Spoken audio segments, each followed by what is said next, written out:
Hello viewers, welcome to the YouTube channel Lex Consilium Foundation. In the playlist in Similia, we are talking here with Mr. Sudhesh Pai, a senior advocate, Karnataka High Court, who's also equally well known as a law author, and the intensive research that he has put in about some of the past giants in the legal profession and brought them out very handsomely in his book Legends in Law. Now, welcome Sudhesh, and moving further in this series of dialogues with you about the heroes all time. They can never be forgotten, all time heroes. And today, next we have in the list Sir Jamshedji Kanga. Now, Jamshedji Kanga was in Bombay High Court. He practiced during the British days prior to independence, and he was widely respected and was the uncrowned king of the Bombay Bar. You have covered Sir Jamshedji Kanga, his life and work on page 171 onwards of your book. So firstly, I'd like to ask you, what were the traits that you have highlighted in your book that made Sir Kanga unsurpassable as an advocate? Would you like to explain that? Sir Jamshedji Kanga, as you rightly pointed out, was the uncrowned king of the Bombay Bar. He was in practice for about 65 years. Last year, we observed his 150th birth anniversary. He was born in 1875. He was, to begin with, he came from a Parsi priestly family. So he, apart from law, he was trained and ordained as a Parsi priest and came to law only at the age of 27 by the time he finished all the learning. Of course, he had a brilliant academic career. He joined the chambers of Sir Basil Scott, who was then the Advocate General and later became the Chief Justice of the Bombay High Court. In his early years, with not much of work, Jamshedji spent his time reading all the Privy Council cases, which in later life, he knew all of them by rote. He watched how others argued and learned the art, and as he himself said, learned even more how not to do a thing. Okay. It's important that we know how to do a thing, but it is far more important that we all learn how not to do a thing, not to do it the wrong way. That was also a great lesson which Kanga says he learned watching as a youngster all the leaders of the bar argue. He had, to use Palkiwala's words, Palkiwala was one of his juniors, and his juniors, the names would simply send a thrill down our spine. That was the kind of stable that he had. And to use Palkiwala's words, Sir Jamshedji had enough intellect to succeed without industry, and enough industry to succeed without intellect. The combination took him very far and made him unsurpassable. His intellect was such, his intellect and grasp, that before you state a case, he had already surveyed the whole scene, understood the whole case, and lighted the best parts. In phenomenal memory. So he knew all the cases, could instantly recall. And this also helped him in his work. In fact, of course, there are many stories about his memory. To mention one instance, Sam Barucha, who later became the Chief Justice of India, was in Jamshedji's chamber as Muzarban Mistri's junior. Muzarban Mistri, Kanga's junior. This was a grandson-like. And this is not when Kanga was at the peak of his career, when Kanga was in his almost sunset years in the 60s. So Kanga was already in his 80s. And there was a conference where the young Sam was also called in, and Kanga told him to look up some proposition and said, you will get the relevant case in Pollock and Mullah on the left-hand page in the footnote, and you will get the proposition in the cases. One of the parties is Bank of Japan. Barucha looked up, found the case, as Sir Jamshedji had said, in Pollock and Mullah on the left-hand page. The only difference, he said, it was not Bank of Japan, it was Bank of Tokyo. But, well, it's almost the same. So that was the kind of memory. Towards, almost very late in his life. And he retained it. He retained it. And one other great thing which all his juniors would say is, he was always a student at heart. It is said that even in his 90s, standing 6 feet 4 inches tall, Yes. That was the height of the man. Erect. Yes. He would raise his arms and very triumphantly and cheerfully say, I am still learning the law. Yes. So one can, that was the Yes. kind One of has to person. imagine. Yes. One Yes. can imagine. He could just, he had all those qualities which made him something extraordinary. I would also request you to explain on page 172 you have written talking about Sir Jamshedji Kanga that he was both a first class lawyer and a first class advocate. Now, for the benefit of the young readers of your book and viewers of this channel, please elaborate this. A first class lawyer is one who has profound knowledge and learning in the law. He knows his law very well.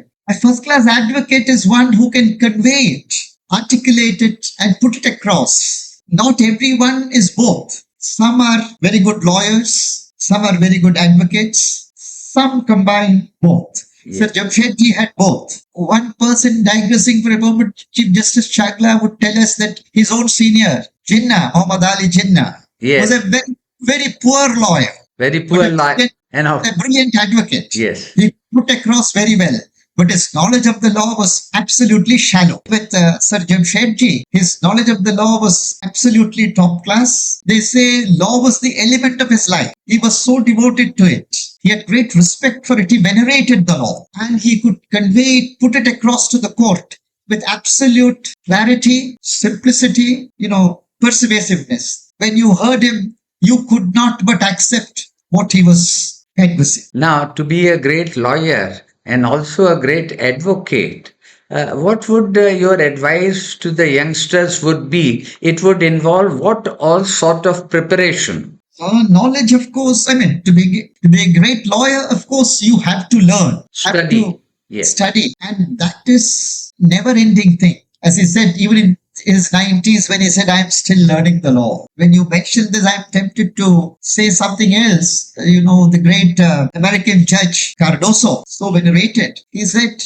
"Our Lady of the law, common law, is so insatiable in her demands that I, a lifelong votary of hers, has not even been able to kiss the hem of her robe." So, it's a continuous That's process. the demand. There's no easy way out. Of course, some are gifted with phenomenal memory. It definitely helps because you retain. It's important you retain, and it's also important that what is retained is brought Retain out, and recall. recalled whenever it's necessary. To be a great advocate, of course, it's perhaps an art which one has to cultivate. Acquire, cultivate. Yes. Yes, of course. Watching Any of- the seniors in the Yes, court and Yes. then practicing it, perfecting it, it's and practicing putting it across. Yes. also avoiding the pitfalls that you see in others.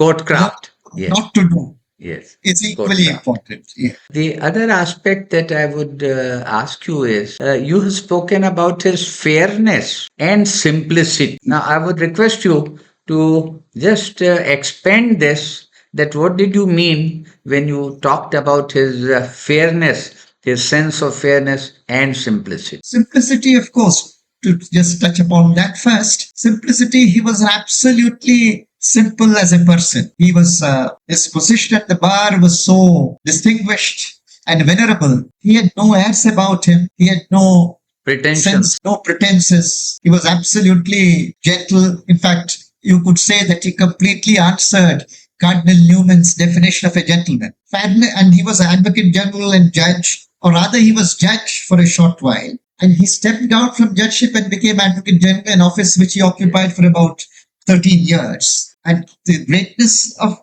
his tenure as a judge was very short, but quite significant for this reason. 3 of his judgments as a single judge were reversed in appeal by the division bench. Yes.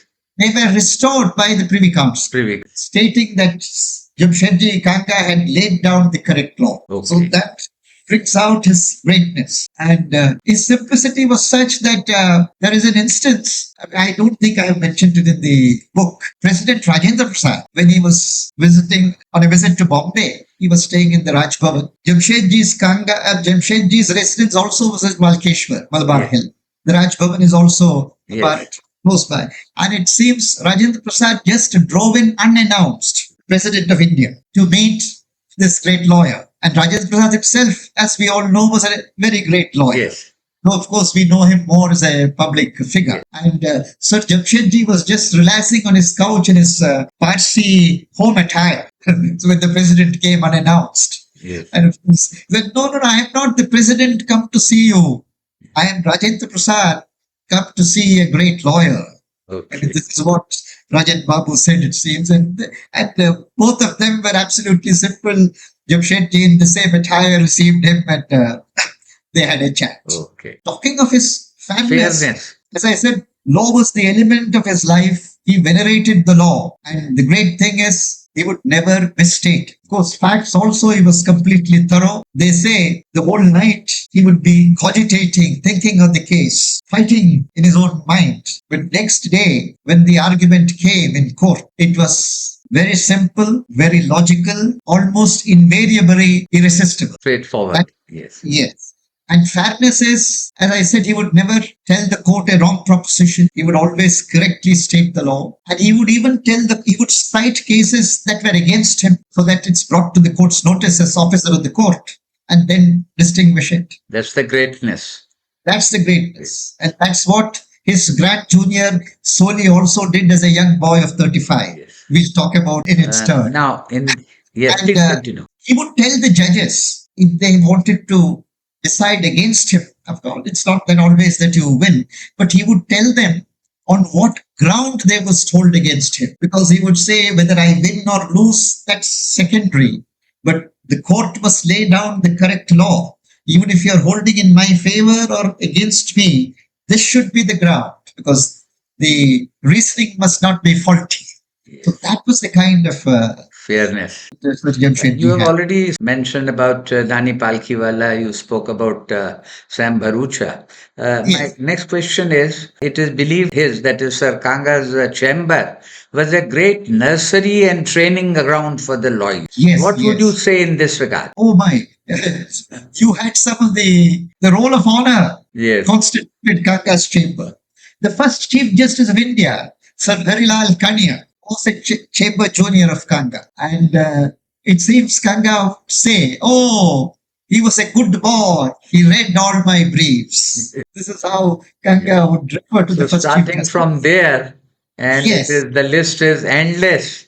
This is very long. And towards in 50, you had in those chambers R.J. Kola, Yes. was a top tax and labor lawyer, who was one of those who was offered judgeship of the Supreme Court direct. R.J. Kola, Muzurban Mistri, whose juniors were Sam Barucha and Sam Variava. Then Kurshedji Baba, whose juniors were Fali Nariman, Soli Sorabji, Iqbal Chagla, and many, many others. Then, of course, the one and only Sirwai. Sirwai. Only Sirwai was a junior in Kanga's chamber. And, of course, Nani the Palkhiwala. incomparable Nani Palkhiwala. You also had Jal Vibhadalal, who became a judge of the Bombay High Court. All these are very, very heavy names.